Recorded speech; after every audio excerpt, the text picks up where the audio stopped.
Existe uma instituição inteira que pode estar lavando dinheiro escondida atrás da maior festa do esporte mundial.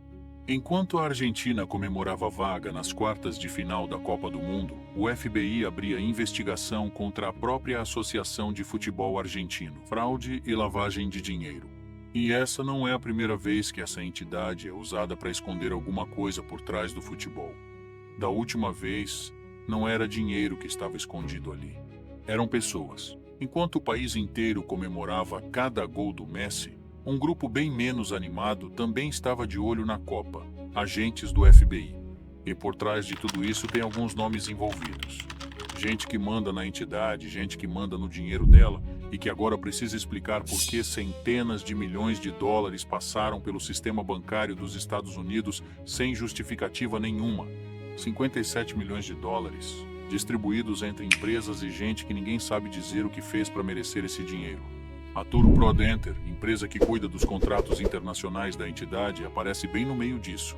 E tem um nome que já passou 3 horas depondo pro FBI por videochamada, o cara que ficou conhecido por expor esse esquema que a imprensa já apelidou de Afagate. Enquanto isso, a mesma entidade respondia, na Justiça Argentina, por reter dinheiro de previdência dos próprios funcionários. A instituição que deveria só zelar pelo esporte virou, aparentemente, cano de escoamento financeiro. E isso está longe de ser a primeira vez que essa organização é usada para alguma coisa que não tem nada a ver com bola. Argentina. Um golpe militar toma o poder.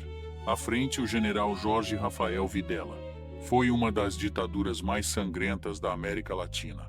Milhares de mortos. Um número ainda maior de desaparecidos, sequestrados, torturados em prisões clandestinas espalhadas pelo país inteiro.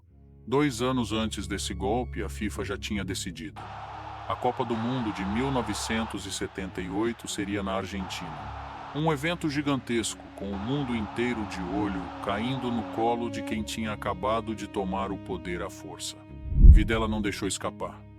Tirou da AFA a autonomia sobre o torneio. Criou um órgão só seu, o EAM-78, para comandar tudo. A Copa virou produção oficial da ditadura. 3 estádios construídos do zero. 3 reformados. Uma emissora de televisão criada só para transmitir os jogos coloridos para o exterior. O país, por dentro, ainda nem tinha essa tecnologia. O Ministério da Economia dizia que os cofres públicos não aguentavam. Gastou-se assim mesmo. E funcionou. A Argentina foi campeã, em casa. Milhões nas ruas. Videla ia a quase todos os jogos. Sorria. Abraçava jogador, chorava gol. Virou, aos olhos de muitos, quase um homem comum. A menos de 1 quilômetro do estádio da final funcionava a ESMA, a Escola Superior de Mecânica da Armada, o maior centro clandestino de tortura da ditadura inteira. Enquanto a multidão gritava gol, havia gente sendo torturada a poucos minutos dali. Prisioneiros foram obrigados a assistir à partida ao lado dos próprios torturadores. Isso não foi coincidência. Foi estratégia. Em 1978, tiraram da AFA a autonomia e usaram o torneio inteiro como cortina de fumaça para um regime que matava e sequestrava. Em 2026, quase 50 anos depois, é a própria entidade, sem ditadura nenhuma mandando nela, que aparentemente aprendeu, sozinha, a se esconder atrás do prestígio do esporte para movimentar dinheiro sem explicar de onde vem, muda o crime. Não muda a lógica. A festa em campo sempre foi útil para alguém, porque ela puxa o olhar de todo mundo para um lugar só, e o que fica fora desse olhar passa batido. Os romanos já tinham um nome para essa engenharia social, 2000 anos antes de existir Copa do Mundo. Panem e circenses, pão e circo. Mantém o povo alimentado e entretido, e ele não vai perguntar o que está acontecendo por trás da cortina. O futebol, no século 20 e 21, virou a versão mais eficiente do circo romano que a humanidade já inventou. Ninguém desconfia de uma multidão em festa. É por isso que ela funciona. Ditadura usa isso para esconder corpo. Dirigente usa isso para esconder conta bancária. Muda o tamanho do crime, mas o mecanismo é sempre o mesmo. Te dar um motivo tão bom para comemorar que perguntar vira a atitude do chato. Então talvez a pergunta não seja o futebol esconde alguma coisa.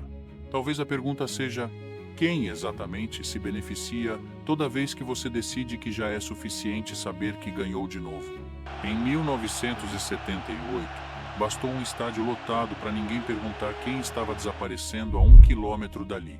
Em 2026, basta um Messi levantando os braços para ninguém perguntar para onde foram 57 milhões de dólares. O disfarce mudou de tamanho. A ideia é a mesma de sempre. Quanto mais alto o povo grita gol, mais baixo alguém consegue sussurrar o resto.